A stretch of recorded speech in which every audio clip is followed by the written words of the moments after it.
बिस्मिल्लाहिर्रहमानिर्रहीम। Welcome back to FX gold predictions. आज 4 सितंबर को गोल्ड अपनी प्राइस के वाले से कैसा रहेगा, गोल्ड का टर्निंग पॉइंट क्या है, गोल्ड अगर अपने टर्निंग पॉइंट से नीचे रहता है तो नीचे रहने की शक्ल में हमारा टारगेट क्या होगा, और अगर अपने टर्निंग पॉइंट से ऊपर रहता है तो बाय की शक्ल में हमारे टारगेट्स क्या होंगे, ये सब कुछ डिस्कस करेंगे आज की वीडियो में। अगर आप लर्न करना चाहते हैं, प्रैक्टिस करना चाहते हैं, इस फेस में आना चाहते हैं तो ये वीडियो आपके लिए है। वीडियो से इसके साथ साथ आप हमारी व्हाट्सएप कम्युनिटी का भी हिस्सा बन सकते हैं, जहाँ पे trade with reasons, trade with education दी जाती है। अल्हम्दुलिल्लाह आज भी सुबह अर्ली इन द मॉर्निंग 44 से 49 बाय दी थी, मार्केट को 65 पिप्स प्लस का प्रॉफिट उठाया, और उसके बाद ना सिर्फ बाय दी जाती है बल्कि जहाँ पे ट्रेड विद रीजंस की बाय कर रहे हैं तो क्यों कर रहे हैं, बाय करने की वजह क्या है, ये सारा कुछ अपने ग्रुप में हम डिस्कस करते हैं। अगर आप लर्न करना चाहते हैं, अपनी ट्रेडिंग जर्नी को आगे बढ़ाना चाहते हैं तो आप भी हमारे ग्रुप में शामिल हो सकते हैं। हमारी ये फोरकास्ट प्योरली पोली एजुकेशन मकसद के हवाले से होते हैं, इसको आपने फाइनेंशियली एडवाइस के तौर पे नहीं लेना। फॉरेक्स एक डेंजरस काम है, बगैर सीखे बगैर समझे इस फील्ड में आएंगे तो टोटल अमाउंट, टोटल मनी का आप नुकसान कर सकते हैं। खुदारा ये ऐसी फील्ड नहीं है। बहुत से दोस्त ये समझ कहते हैं कि बाय और सेल दबाएंगे तो इस फील्ड में प्रॉफिट ही प्रॉफिट मिलेगा। ये ऐसी फील्ड नहीं है। ये फील्ड लोगों से पैसा छीनती है, मगर उन लोगों से पैसा छीनती है जो बगैर सोचे, बगैर समझे, बगैर लर्न किए इस फील्ड में आते हैं। तो बढ़ते हैं चार्ट की तरफ कि आज का न्यूज़ का चार्ट हमें क्या कह रहा है। लीजिए, एक्सलेक्स के टर्मिनल पे हम आ चुके हैं और 4 सितंबर को यहाँ पे मुकामी दुबई के टाइम के मुताबिक 4:30 पे और 4:15 पे और 6 बजे हाई इम्पैक्ट की न्यूज़ है। न्यूज़ क्या करती है, मार्केट में वॉलेटिलिटी लेके आती है। ये इसकी फोरकास्ट है, ये प्रीवियस इसकी फोरकास्ट है। अगर आप फंडामेंटल ट्रेडर हैं तो यहाँ पे क्लिक कीजिएगा, और क्लिक करने के बाद यहाँ पे आप इम्पैक्ट को देख सकते हैं कि इस न्यूज़ का क्या इम्पैक्ट आएगा और आपने इसको कैसे ट्रेड करना है। मगर अगर आप जोन पे रह के ट्रेड करेंगे, जोन को समझ के ट्रेड करेंगे तो इंशाल्लाह खौफ फ़ायदा ले सकते हैं। हमेशा लॉस वो करते हैं जो बगैर जोन सोचे समझे ट्रेड करते हैं और जिनको अपने स्टेशंस का नहीं पता।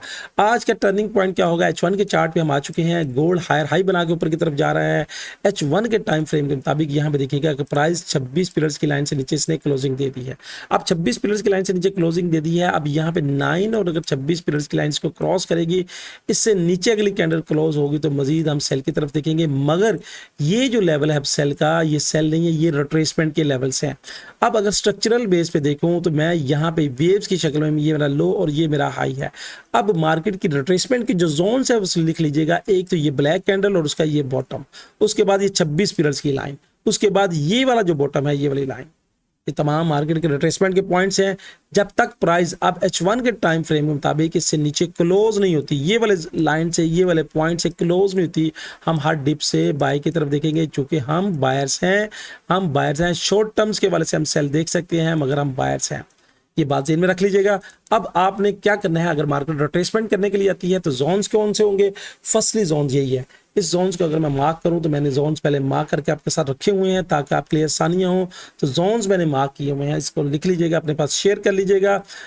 टर्निंग पॉइंट कौन सा होगा मेरी नज़र में, आज का टर्निंग पॉइंट अगर गोल्ड इससे नीचे आता है, अगर इससे नीचे आता है तो नीचे आने की शक्ल में फिर ये टर्निंग पॉइंट, मतलब ये देखिएगा कि ये जो जोन है, ये जो ब्लैक कैंडल जो मैंने आपके साथ शेयर किया है, ये वाली ब्लैक कैंडल, इसको एक जोन की शक्ल दे दीजिएगा। ये वाली यहाँ से अगर आप बाय करते हैं 37 तक इसका जोन बनता है, ऑलमोस्ट। तो 37 के पास ये वाला एरिया जो बनता है, इस एरिया को आप मार्क करके अपने पास रख लीजिएगा। That is your buy zone. एक फर्स्टली बाय जोन ये वाला है जो मैंने आपके साथ शेयर किया, फर्स्ट बाय जोन, जहां से मार्केट रिजेक्शन लेने की कोशिश कर रही है।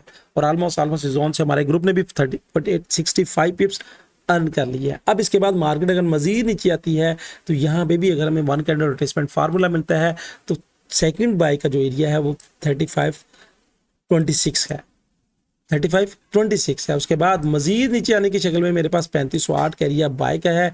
चूंकि मार्केट में ट्रेंड क्या है बाय का, तो मैं तो हर डिप से कोशिश करूंगा बाय की तरफ जाऊंगा। क्योंकि जब आप एक ट्रेंड अपनाते हैं ना, बाय का ट्रेंड है तो बाय अपनाएंगे, इंशाल्लाह खतरा रहेंगे। अगर बाय सेल करते रहेंगे तो सेल इनकाउंटर हो सकती है। इनकाउंटर सेल में ये होता है कि कुछ थोड़ा सा फायदा होगा, फिर मार्केट रिवर्सल लेगी। मगर चूंकि मार्केट ने हायर हाई बनाया है, अब रिट्रेसमेंट करने के लिए नीचे आती है, अगर आप सेल करते हैं तो जिस कैंडल की बेस पे सेल करेंगे, अगर आप इस कैंडल की बेस पे सेल करें तो इस कैंडल का टॉप स्टॉप लॉस होगा। जिस तरह यहाँ से अगर जिन्होंने सेल की थी इस रेजिस्टेंस के एरिया से, तो इस कैंडल का टॉप स्टॉप लॉस और उसके बाद ये मार्केट, ताकि मार्केट और अगर आपकी रिस्पेक्ट नहीं करती तो ना करे। 2-4-5 पॉइंट का ऐसे लिया ना मेरे भाई, काउंट वाश तो नहीं होगा ना। अब मार्केट चूंकि रिट्रेसमेंट करने के लिए आ रही है, रिट्रेसमेंट का पहला जोन ये वाला जोन है, ये जोन क्या बनता है, ऑलमोस्ट 42 से 37 का एरिया। उसके बाद फिर अगला एरिया हमारे पास बनेगा 26 का एरिया बाय का। मगर यहाँ पे आंखें बंद करके, ये नहीं है कि मैंने एरिया लगा दी और आंखें बंद करके आप बाय कर ले। यहाँ पे कोशिश करें 5 मिनट के टाइम फ्रेम पे वन कैंडल रिट्रेसमेंट फार्मूला मिले, 5 मिनट के टाइम फ्रेम में कम से कम रिजेक्शंस बार मिले, 5 मिनट के टाइम फ्रेम में हमें इस तरह की लॉन्ग टेल बार, शॉर्ट टेल बार या इंडिसियंस बार मिले, 5 मिनट के टाइम फ्रेम में इस तरह की रिजेक्शंस मिले, 5 मिनट के टाइम फ्रेम में इस तरह की छोटी छोटी बार मिले, तो यहाँ से हम बाय करेंगे। एरिया जोन्स मैंने मार्क कर दिए हैं। अब जो हायर एरिया है मेरे पास, जो आज के दिन का रिजेक्शन एरिया है, वो 74 से 78 का ही एरिया ये वाला। इसके बाद ऊपर चूंकि डाटा नहीं है, सारी एक्सपेक्टेशन है कि मार्केट यहाँ से आएगी, वहां से आएगी, इधर से आएगी, उधर से जाएगी। क्योंकि जब मार्केट हायर बना रही है तो बनाने दो यार, क्यों कहते हो कि यहाँ से मार्केट मुड़ जाएगी और यहाँ से हम सेल की तरफ देखेंगे। हाँ, अगर वहां से ऊपर जाके कोई अलामात दे, कोई सिम्टम दे, तो फिर सेल की तरफ देखेंगे। मगर एक्सपेक्टेशन है कि मार्केट चूंकि 78 से रिजेक्शन लेके नीचे आई है, अब रिट्रेसमेंट करनी आएगी। अब H1 के टाइम फ्रेम पे जब तक प्राइस मेरी नज़र में ये वाला 67 का एरिया ब्रेक नहीं करती, यानी ये स्ट्रक्चरल बेस ये वाली है, ये स्ट्रक्चरल बेस है, जब तक ये ब्रेक नहीं करती, मैं 67 से ऊपर कम से कम H1 के टाइम फ्रेम पे बाय ही की तरफ देखूंगा करंट सिचुएशन में। तो दोस्तों ये थी फोरकास्ट, ये थी एनालिटिक। आपकी राय क्या है? आप मार्केट को किस अंदाज से देख रहे हैं? आप क्या समझ रहे हैं? क्या जो मैंने एनालाइज किया है वो आपकी एक्सपेक्टेशंस के मुताबिक है?